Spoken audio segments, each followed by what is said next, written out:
কানাই, সেই দানব কোথায়? দাদা, আমি আমার প্রতিশ্রুতি পালন করেছি আর সেই দানব মুক্তি পেয়েছে।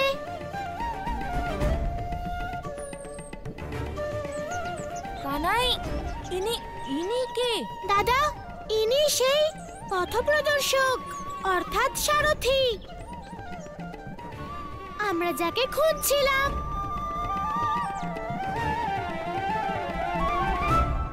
হে দৈব বালক, আপনাকে শতকোটি প্রণাম।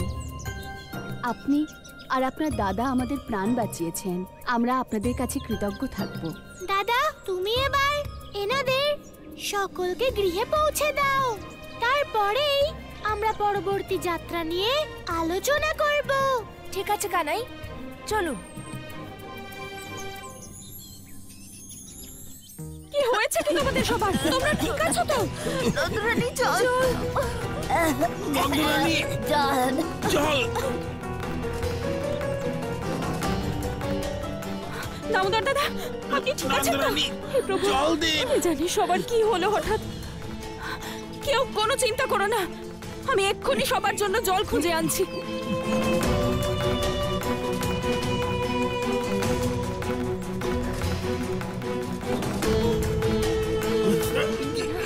হে প্রভু, জলের কোনো উৎস খুঁজে পেলাম না তো, এবার আমি কি করব? ছলনা হয়ে গেছে তোমাদের সঙ্গে যশোদা রানী। আমি খুব প্রসন্ন হয়েছি তোমার এই অবস্থা দেখে। মনে হচ্ছে আমি আর বাঁচবো না নন্দরানী, আমার শেষ সময় এসে গেছে। দামোদর দাদা, নিজেকে সামলান।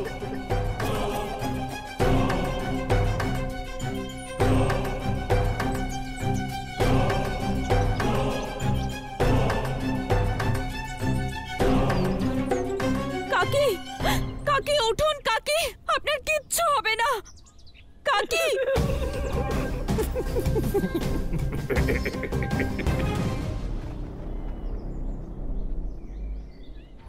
কে তুমি? কে তুমি?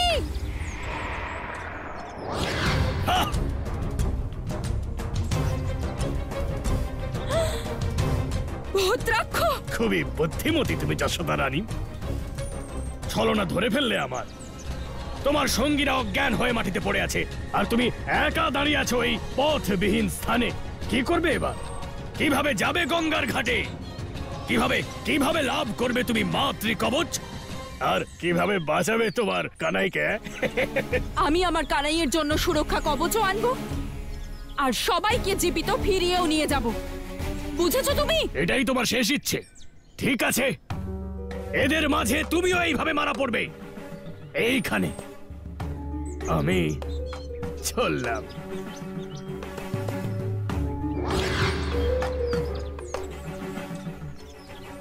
প্রভু, আপনার ওই দৈব রথ ছাড়া আমার সারথি হওয়ার কি অর্থ? এখনো সেই দৈবরথ আমি লাভ করিনি বাহুক। আচ্ছা, তুমি কি বলতে পারবে সে রথ আমি কোথায় পাবো? প্রভু, আমার মনে আছে আমি আপনাকে যুদ্ধের সময় ওই দৈব রথে করে নিয়ে যেতাম, কিন্তু আমি অভিশপ্ত হওয়ার পরে ওই দৈব রথও বিষ্ণুলোক থেকে চলে গিয়েছিল। সে কি, কোথায়? ওই দৈব রথ এই সময় নাগলোকে আছে প্রভু। আপনাকে নাগলোকে গিয়ে সেটাকে লাভ করতে হবে, আর তারপরেই আমি পূর্ণরূপে আপনার সারথি হতে পারবো। কানাই, আমি গরুড় দেবের সাহায্য নিয়ে সব নারীদের তাদের গৃহে পৌঁছে দিয়েছি। এবার চল, আমাদের এই যাত্রা পুনরায় শুরু করতে হবে। আর এখন তো আমাদের কাছে সারথিও আছে। সারথি তো আছে দাদা, কিন্তু বাহন নেই। তাহলে দাদা, তাই এখন আমাদের সেই বাহন লাভ করার জন্য নাগলোকে যেতে হবে, যার নাম হলো জয়দ্র রথ।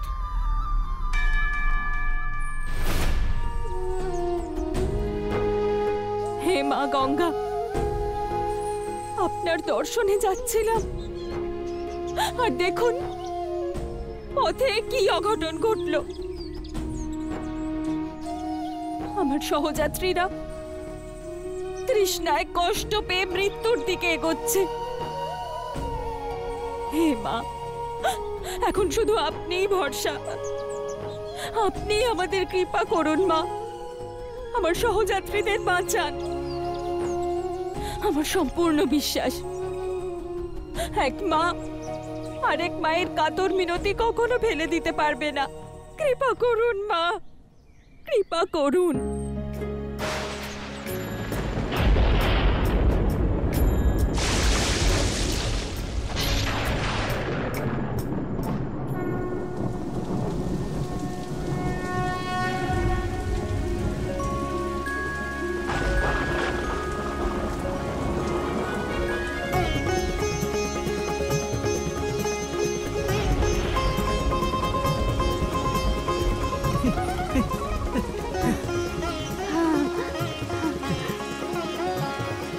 আপনি ধন্য নন্দরানী, সাক্ষাৎ মৃত্যুর মুখ থেকে আপনি আমাদের ফিরিয়ে এনেছেন।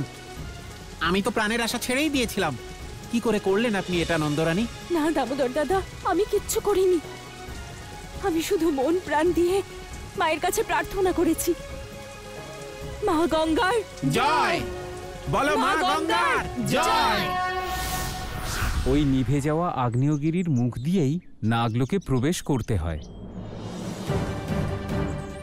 এর পূর্বেও ওই দৈবরথ লাভ করার জন্য অনেক অসুর, যক্ষ এবং দেবতারা প্রয়াস করেছেন, কিন্তু তাদের মধ্যে অধিকাংশই নাগলোক পর্যন্ত পৌঁছতেই পারেননি, আর যারা পৌঁছেছেন তারা ফিরে আসতে পারেননি। এর কারণ কি? ওই আগ্নেয়গিরির ভিতরে প্রবেশ করলেই সংসারের সমস্ত শক্তি, মায়া সবই নিষ্ক্রিয় হয়ে যায়। তখন সে কোনো মানুষ হোক, দেবতা হোক বা অসুর, তাদের কেবল নিজেদের বুদ্ধির ওপরেই ভরসা করতে হয়। সেখানে ছলনা, শক্তি, অস্ত্রশস্ত্র কিছুই কাজে আসে না। তাহলে এতে এত চিন্তা করার কি আছে? আমরা সেখানে পৌঁছবো আর সেখান থেকে সেই রথ নিয়ে ফিরেও আসবো। দাদা, এই যাত্রায় আমায় একাই যেতে হবে। কানাই, এ তুই কি বলছিস? আমি তোকে ওই নাগলোকে একা কি করে পাঠাতে পারি কানাই? নাগলোকে অনেক রকম বিপদ রয়েছে। আমার সঙ্গে ওই রথের আত্মিক সংযোগ আছে দাদা। আমার ইন্দ্রিয়রা তার কাছে পৌঁছতে আমাকে সাহায্য করবে। যদি আমি একা যাই তাহলে সংকটে পড়ার আশঙ্কাও কম থাকবে। কিন্তু কানাই, তোমার কি আমার উপর ভরসা নেই দাদা? সতর্ক থাকিস কানাই, আর নিজের খেয়াল রাখিস। ঠিক আছে দাদা। মনে রাখবেন প্রভু, কোনো শক্তি, কোনো লীলা, কোনো মায়া ওখানে কিছুই কাজে আসবে না। শস্ত্র হিসেবে কেবলমাত্র আপনার তীক্ষ্ণ বুদ্ধিই থাকবে আপনার সঙ্গে।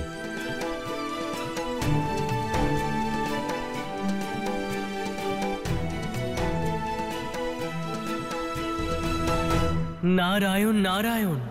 প্রভু, এইবার কানাই সারথি বাহুককে লাভ করল, আর তার যাত্রা জয়দ্র রথের দিকে এগিয়ে চলেছে, এবং এটাই ওর যাত্রার পরবর্তী ধাপ, তাই না প্রভু? দেবর্ষি, সেই সময় ক্রমশ এগিয়ে আসছে যখন কানাই কৃষ্ণ হয়ে উঠবে, যখন সংসার তার সেই রূপ দর্শন করবে যার জন্য সবাই অপেক্ষা করে আছে। এখন পরিস্থিতি সেই দিকেই এগোচ্ছে, যেখান থেকে তার অবস্থান্তর ঘটবে। আর কিছুকালের মধ্যেই ছোট্ট কানাইয়ের যাত্রা ক্রমশ শ্রীকৃষ্ণের যাত্রায় রূপান্তরিত হয়ে যাবে। কিন্তু প্রভু, আমার একটা দ্বিধা আছে, আপনি তার সমাধান করুন প্রভু। জয়দ্র রথ তো আপনার কাছে ছিল, তাহলে তা নাগলোকে কিভাবে পৌঁছলো প্রভু? দেবর্ষে, ওই জয়দ্র রথের একটাই সমস্যা, ওই রথ যে ধারণ করবে সে সহজেই তার অপব্যবহার করতে পারবে। এই কারণে নাগলোকে স্থাপিত করে তাকে নাগেদের দ্বারা সুরক্ষিত করা হয়েছে, কারণ নাগলোক থেকে কেবল তিনিই তা বের করতে পারবেন যার মধ্যে কোনো প্রকার কোনো দোষ নেই। নারায়ণ নারায়ণ, সত্য বলেছেন প্রভু, সত্য বলেছেন।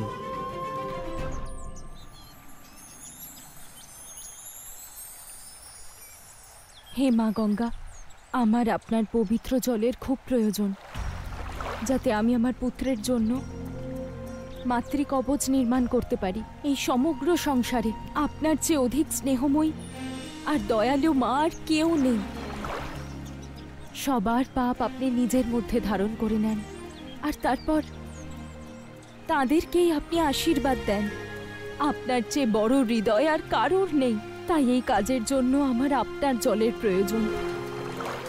আমাকে আপনার জল নিতে দিন মা, কৃপা করুন।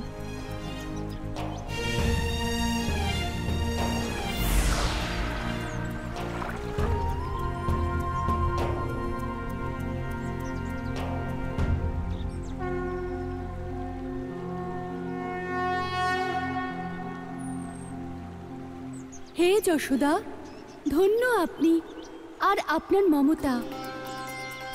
আপনার ইচ্ছা অবশ্যই পূরণ হবে। আমি আপনার পুত্রের কোনো কাজে আসতে পারলে তা আমার কাছে সৌভাগ্যের হবে।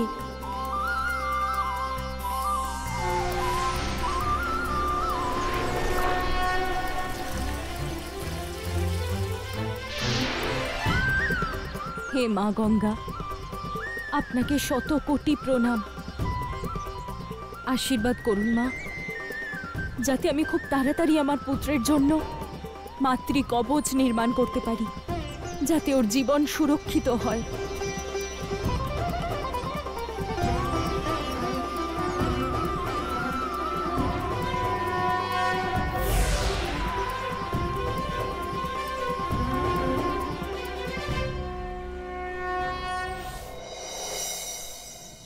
কীর্তি, এই নূপুর, এই চুড়ি আমাদের রাধা পড়লে ভালো লাগবে, তাই না? হ্যাঁ,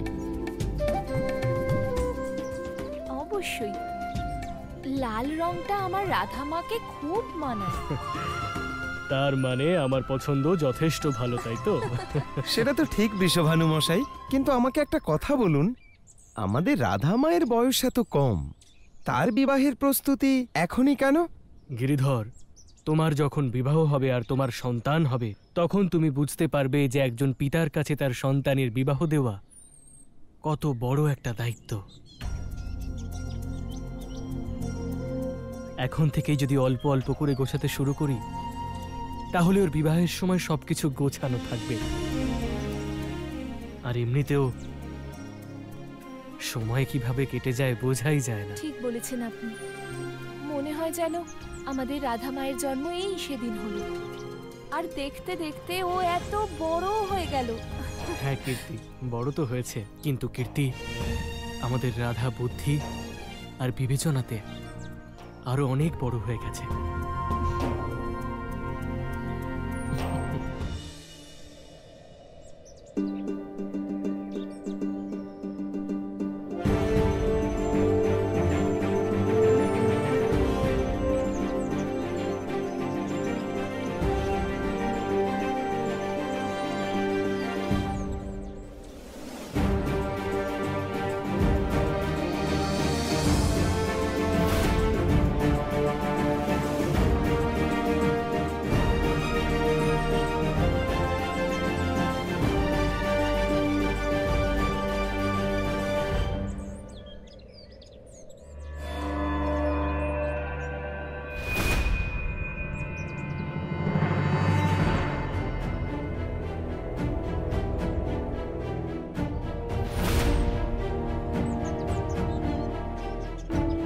মামা, তুমি?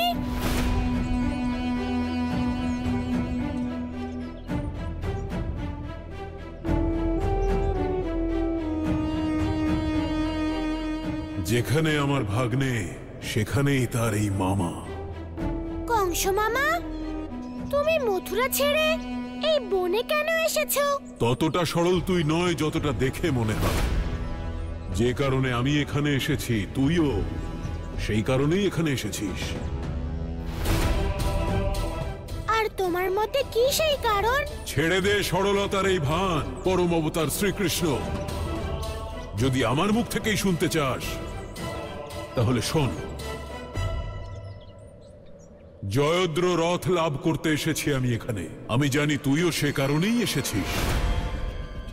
জেগে জেগে তো স্বপ্ন দেখিস যে যখন তুই আমাকে বধ করবি, তখন এই রথ তোর বাহন হবে।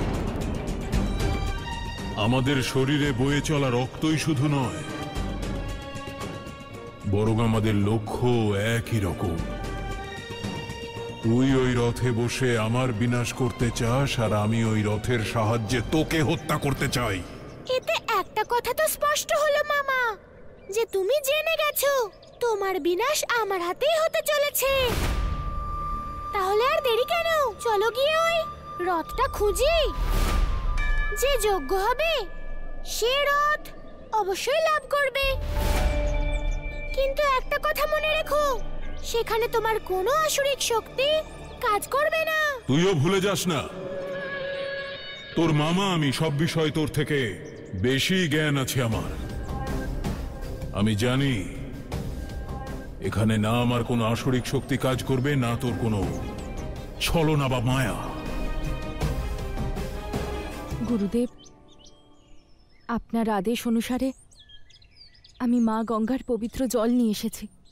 জানতে পারলাম যে তুমি প্রিয়জনদের সঙ্গে নিয়ে মা গঙ্গার পুণ্য যাত্রায় গিয়েছিলে। হ্যাঁ গুরুদেব। তারা কোথায়? আমার কারণে ওদের প্রাণ সংকটে পড়েছিল। যদি এই যাত্রায় ওদের কারোর কোনো ক্ষতি হতো তাহলে আমি নিজেকে ক্ষমা করতে পারতাম না। তাই মন থেকে না চাইলেও আমি ওদেরকে ফিরিয়ে দিয়েছি। যতই হোক না কেন গুরুদেব, এই পরীক্ষা তো আসলে আমার। সঠিক বলেছ যশোদা। এই ধর্মপথে এখন থেকে তোমার তপস্যা যাত্রা আরম্ভ হলো। এই গঙ্গা জল দিয়ে মা কামধেনুর চরণ ধুইয়ে দিতে হবে তোমাকে। কারণ মা কামধেনুর চতুষ্পদে ধর্ম, অর্থ, কাম, মোক্ষ শক্তির বাসস্থান। আর শক্তি তার সঙ্গে অহংকার নিয়ে আসে, আর সংযম সেই অহংকারকে বশীভূত করে। আর মা কামধেনু এই শক্তি ও সংযমের ভারসাম্য নির্ধারণ করে। যাও যশোদা, মা কামধেনুর আরাধনা করো, তোমার মনস্কামনা পূর্ণ হবে। আচ্ছা গুরুদেব।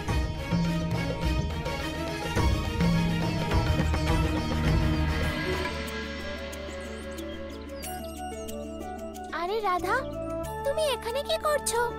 আরে সখীরা, আমি ভোজন বানাবার জন্য সবজি জোগাড় করছিলাম। কিন্তু রাধা, আজ তো আমাদের নদীর পাড়ে যাওয়ার কথা। না সখীরা, আজ আমরা নদীর পাড়ে যাব না। আজকে আমি আমার মাকে সাহায্য করব। আমি ঠিক করেছি আমি নিজের হাতে ভোজন বানিয়ে আমার মাকে খাওয়াবো। আমার মনে হয় তোমাদেরও সবার ভোজন বানানো শিখে নেওয়া উচিত। কিন্তু এখনো তো আমরা ছোট, এখন তো আমাদের খেলা করা আর আনন্দ করা উচিত। হ্যাঁ, আমার পিসি বলে যে একবার রান্না করা শিখলে সারা জীবন এই কাজই করতে হয়। তাই এখন যতটা আনন্দ করতে পারো করে নাও, তারপর সারা জীবন তো এই কাজই করতে হবে। সখীরা, ভোজন বানানো কোনো কাজ নয়। আমার মা বলে ভোজন বানানো একটা শিল্প। তোমাকে ভোজন বানাবার আগে ভোজনকারীর পছন্দ বুঝতে হবে, তারপর মনের শক্তি দিয়ে এমন ভোজন বানাতে হবে ভোজনকারী মন্ত্রমুগ্ধ হয়ে যাবে। যেমন আমাদের মায়েদের হাতের খাবার খেয়ে আমরা সবাই আনন্দিত আর মন্ত্রমুগ্ধ হয়ে যাই। তুমি ঠিক বলেছো রাধা। কানাইকে নিয়ন্ত্রণ করার জন্য ওর মা ওকে সুস্বাদু ভোজনই করায়। ওই গোয়ালার কোনো বস্তুর উপরেই তো মোহ নেই, না মায়ের ভোজনের, না মায়ের মাখন, না এই গোপিনীর। আরে রাধা, তুমি কি ভাবছো? ভাবছি যে কানাই কিরকম ভোজন পছন্দ করে। কানাই তো সব রকমের ভোজনই পছন্দ করে। ছোটবেলায় সবার গৃহ থেকে ভোজন চুরি করে খেয়েছে যে।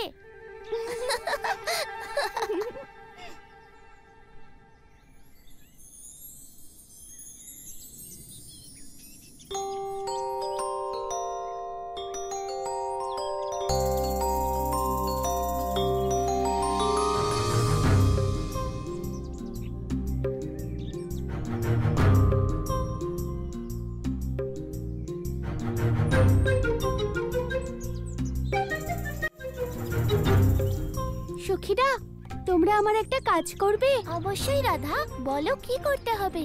আমি চাই কানাইয়ের জন্য ময়ূরের পালক দিয়ে বস্ত্র বানাতে। তার জন্য আমার অনেক ময়ূরের পালক দরকার।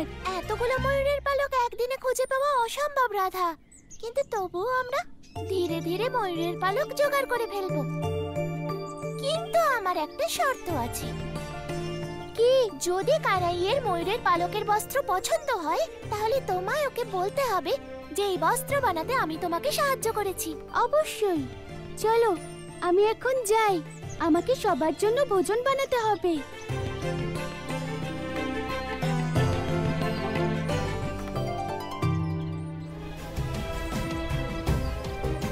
মনে হচ্ছে আমার কোনো কিছু করার প্রয়োজনই পড়বে না। এই নাগলোকী তোর সমাধি ক্ষেত্র হয়ে যাবে। মামা, যতটা শক্তি তুমি কথা বলে নষ্ট করো, যদি সেইটুকু শক্তি তুমি ধর্মের কাজে ব্যয় করতে, তাহলে মথুরার আরো উন্নতি হতো। চলো, তোমার বিনাশের যাত্রা আরম্ভ করা যাক। এবার দেখি আমাদের দুজনের যুদ্ধে অত্যন্ত প্রয়োজনীয় এই রথ কে লাভ করে।